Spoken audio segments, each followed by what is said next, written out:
Voilà plus de 3 mois qu'Émile a disparu du Haut-Vernay et de nombreuses pistes ont été explorées pour le retrouver, en vain. Des personnes, elles, sont persuadées de savoir où il se trouve et livrent des témoignages horribles. Le 8 juillet dernier, le petit Émile, 2 ans, a disparu alors qu'il était sous la surveillance de ses grands-parents dans le village du Haut-Vernay, Alpes-de-Haute-Provence. Une affaire qui intrigue car toutes les pistes ont été évoquées, même celle de l'attaque d'un animal sauvage. Mais voilà, depuis le début de l'affaire, des personnes au pouvoir particulier ont des certitudes qui font froid dans le dos. Et certaines personnes proches du Vernay en ont été les premières victimes. Si est-il le cas de Jessica, responsable du centre de randonnée du Vernay, qui a témoigné pour le magazine Valeurs Actuelles. Elle a reçu des coups de téléphone et certains étaient terrifiants. Des médiums et autres radiesthésistes lui ont d'ailleurs mis la chair de poule.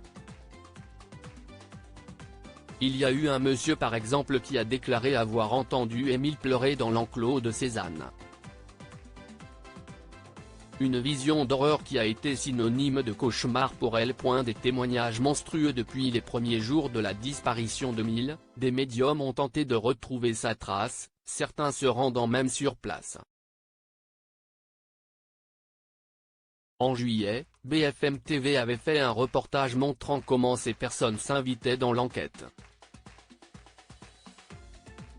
Selon eux, le jeune Émile que tout le monde cherche était parfois sous l'église, dans une voiture, une forêt. Chacun avait sa terrible version. Des médiums arrivaient même à obtenir jusqu'à 40 000 clics en postant de types de témoignages. Il ne doit pas être loin, je tremble, pouvait-on aussi entendre. Et un autre d'assurer, le petit scène d'or et j'essaie de le réchauffer, il fait de l'hypothermie. Des images d'horreur comme celle d'Émile en train de pleurer dans l'enclos de Cézanne.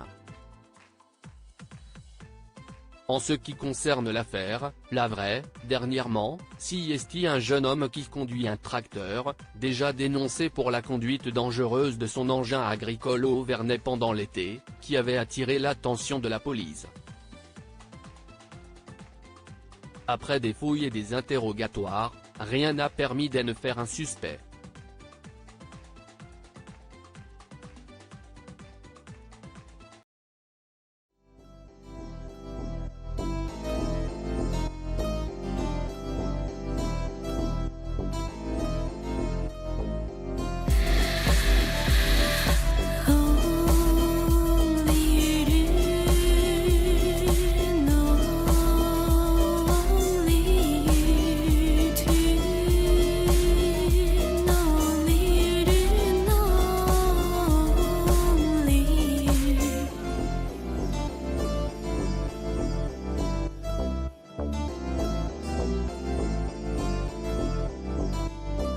To